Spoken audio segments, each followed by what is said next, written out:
Hello and welcome to yet another Equity for Kids video. In this video, we are going to cover an interesting topic we found on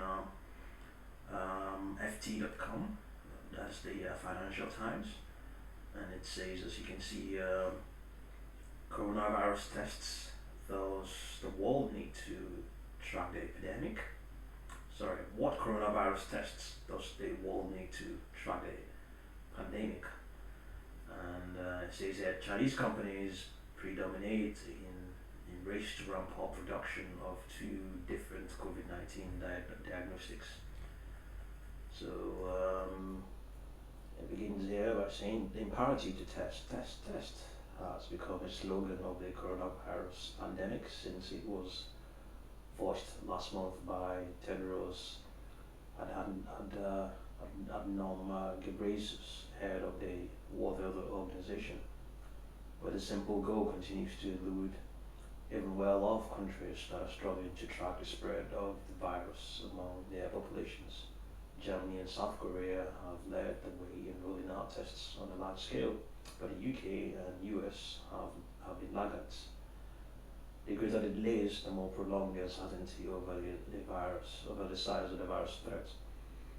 As hunger for diagnosis grows, as testing kits are rejected and impatience with government mounts, we look at the available technologies, the potential and limitations.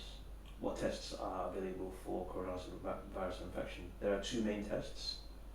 First, an antigen test detects the presence or absence in the body of the new coronavirus, which causes the COVID-19. The second is an antibody test. Looks for signs that someone has been infected in the past by searching for immune response. Since Chinese scientists in mid-January published the full genetic code of the virus, officially known as SARS-CoV-2, laboratories anywhere in the world have been able to use antigen testing to identify its genes in samples from patients. They use a procedure called the polymerase chain reaction that has been standard practice in labs for 30 years. PCR samples can make for several PCR samples can come from several different sites in the patient. Simplest is nasal swab taken from well inside the nose. The back of the throat is another option.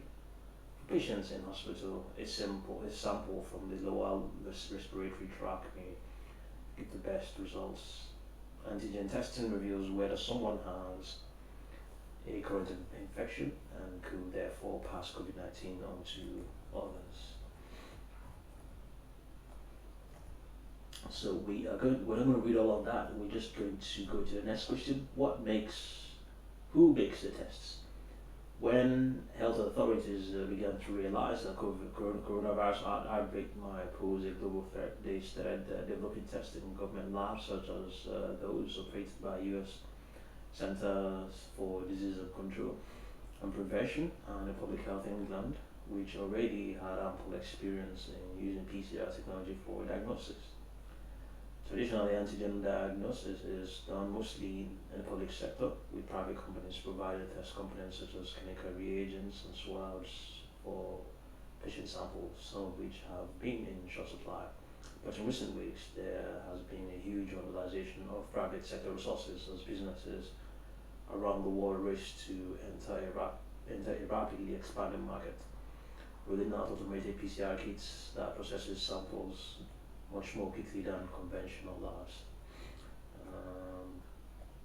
Okay, so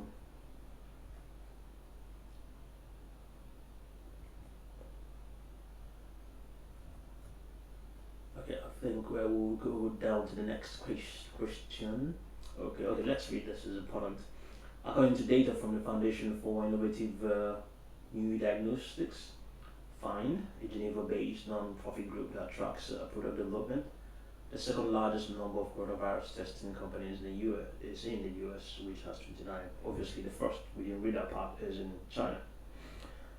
FIND's list is not exhaustive and does not include some major players that have not sought to appear.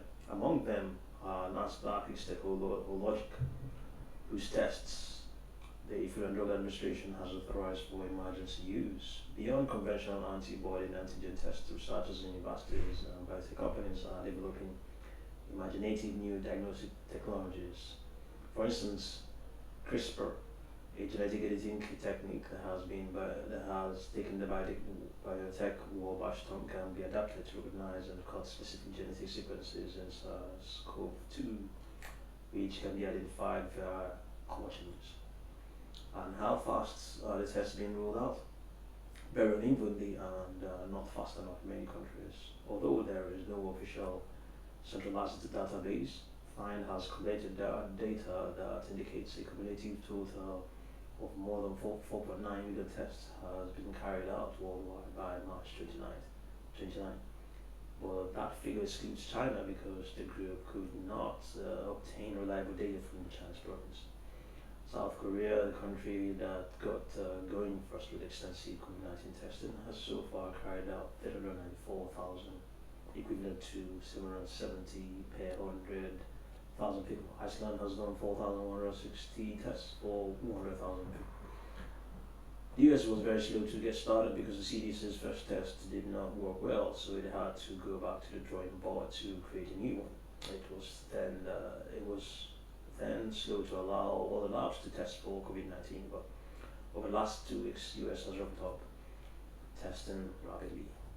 Okay, how reliable are the tests? The PCR test is extremely accurate when carried out carefully by experienced technicians in a well-published lab, because it specifically detects genes found only in SARS-CoV-2 virus. It will produce very false positives, and it will produce very few false positives, said Andrew Preston, reader in the pathogenesis of at the University of Bath. False negatives, which indicate wrongly that someone is clear of infection, are more of a problem. They often result from problems with collating and processing patient samples. For other viruses, false negatives rates of 10% are widely accepted, and they can reach as high as 30%. Therefore, PCR tests have more often been used to confirm an infection rather than give someone the all clear, said Dr. Gill at Warwick Medical School. Okay, we will provide this link at the bottom of this video. You will see it there, so that you can read up for it yourself. It's free to read on Financial Times. And thank you very much for watching this video. Please subscribe to our channel